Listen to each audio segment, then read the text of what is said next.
Assalamualaikum, semangat pagi. Sampai jumpa lagi di edukasi hari ini. Hari ini kita akan berbicara tentang kalori ya. Kenapa sih ada orang bisa naik berat badan, ada orang turun berat badan, dan ada orang yang bisa bertahan bertahun-tahun berat badannya.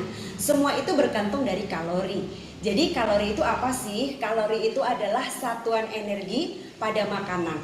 Jadi kalori ini mirip seperti bensin, teman-teman. Ya, kendaraan bermotor memerlukan bensin untuk bergerak. Kita memerlukan makan untuk bergerak, ya. Jadi kelebihan kalori akan disimpan menjadi lemak. Nah, ini sangat penting sekali. Nah, di mana saja kita bisa mendapatkan kalori? Semua makanan, minuman mengandung kalori kecuali air putih atau air mineral. Ya, jadi entah itu yang berkukus ya, mungkin ubi, mungkin ketela, atau mungkin sayuran mentah atau lalapan, kemudian tahu, tempe, telur, sayuran, semuanya mengandung kalori kecuali air putih. Jadi kita tetap harus berhati-hati ketika kita mengasup kalori yang sumbernya baik. Sumbernya baik dari mana? Dari buah dan sayur. Karena buah dan sayur rata-rata tidak mengandung lemak, tetapi kalau dikonsumsinya berlebih bisa menjadi lemak di dalam tubuh kita. Nah, sekarang apa saja sih yang mempengaruhi kebutuhan kalori pada tubuh seseorang? Yaitu yang pertama kita adalah melihat dari ukuran badan seseorang, ya, dan komposisi tubuhnya.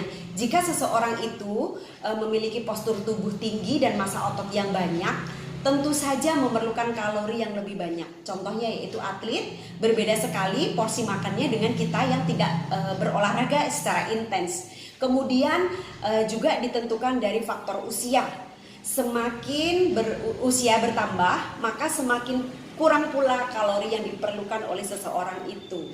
Dan kemudian juga dipengaruhi oleh aktivitas harian atau kegiatan fisik. Seorang atlet makannya berbeda dengan kita ya. Kemudian orang yang melakukan olahraga secara intensif itu juga memerlukan beda ya. Kemudian orang yang kantoran memiliki pola pikir yang stres itu berbeda juga pola makannya ya, bergantung dari nanti BMR. Ada namanya basal metabolisme rate, itu bisa menentukan pola makan seseorang ya. BMR nanti kita akan bahas tersendiri. Jadi intinya BMR itu adalah kemampuan badan atau tubuh seseorang untuk membakar kalori walaupun saat istirahat. Itu ditentukan juga dari faktor yang tadi saya sampaikan. Faktor berikutnya adalah jenis kelamin. Jenis kelamin laki-laki dan wanita itu berbeda dari kalori yang diperlukan. Karena laki-laki memiliki massa otot yang lebih banyak, otomatis makannya lebih banyak. Makanya teman-teman atau diperhatikan bapak-bapaknya memiliki badan yang tidak gemuk ya, tetapi kenapa makannya banyak? Karena badannya atau cc di badannya itu memerlukan bensin yang lebih banyak dari massa otot. Dan ini juga bisa menentukan pembakaran lemak lebih cepat dilakukan oleh laki-laki dan perempuan. Karena apa tadi? Massa ototnya. Jadi prinsip diet itu sebenarnya simple.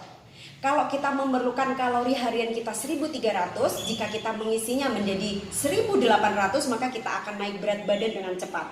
Apabila kita mengisinya 1300, maka berat badan kita akan stabil. Dan apabila kita mengisinya 1200 atau 1000, maka kita akan berat badannya akan turun. Jadi simpel sekali. Penghitungan kalori itu seperti matematika. Kita bertambah, maka dia gemuk, kalori berkurang dia menjadi turun, stabil menjadi sama dengan seperti itu. Nah, tetapi yang perlu kita perhatikan bagaimana cara menghitung kalori itu sendiri ya. Nah, kita memerlukan makan itu ditentukan oleh faktor kalori harian atau disebut angka ajaib. Angka ajaib ini akan dihitung oleh coach teman-teman untuk mendapatkan program yang dipersonalisasikan, mau naik turun atau bertahan.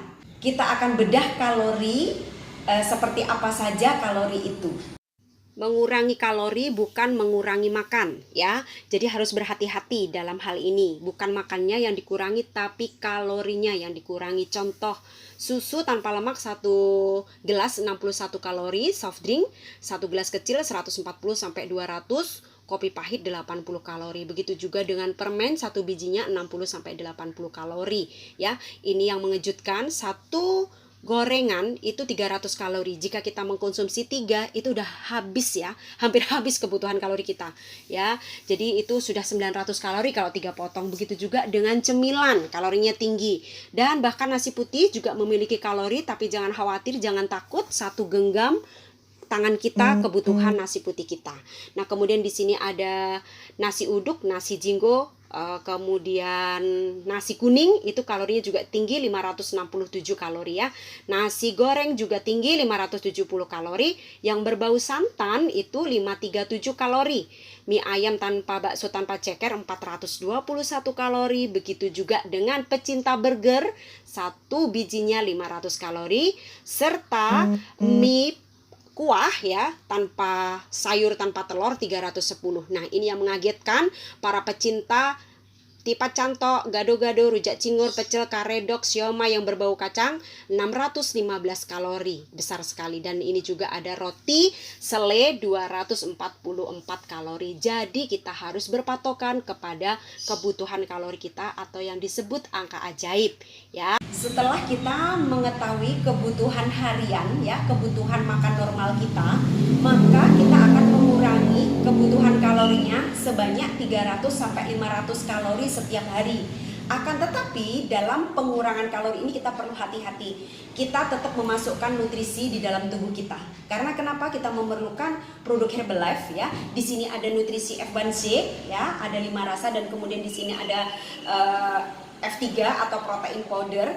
Di dalam produk-produk ini mengandung protein yang memberikan rasa kenyang, kemudian memberikan banyak vitamin dan nutrisi yang biasanya ketika kita berdiet mengurangi kalori itu sangat terbatas asupannya.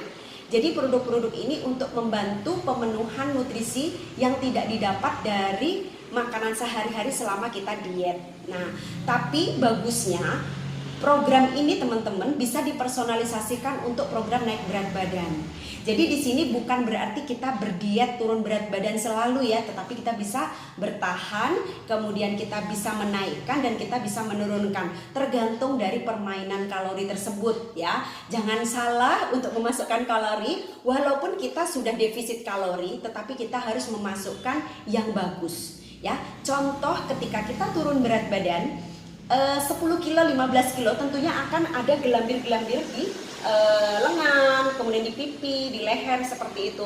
Nah, lemak-lemak yang sudah dikeluarkan ini akan berganti dengan protein yang kita konsumsi berubah jadi massa otot. Jadi kenapa banyak orang sudah menggunakan Herbalife turun berpuluh-puluh kilo, tetap melakukan pola makan sehat, hidup sehat, olahraga, faktor tidur yang bagus, mereka tampilannya lebih fresh seperti itu ya.